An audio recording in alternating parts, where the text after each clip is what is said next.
everyone, I'm Dima, the coordinator for Alkhidmat Foundation Pakistan.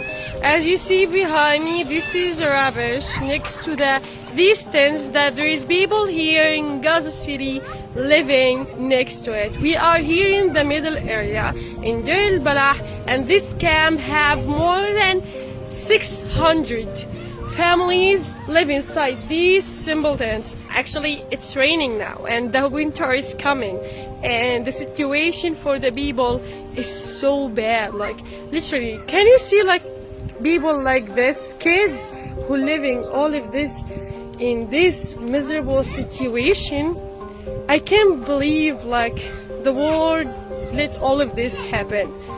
For me, as a coordinator of Alkhidmat Foundation Pakistan, inshallah, in the next few days, I will try to help these tents in this camp, and inshallah, we will cover some of their needs. But the most thing that they are needing is the tent.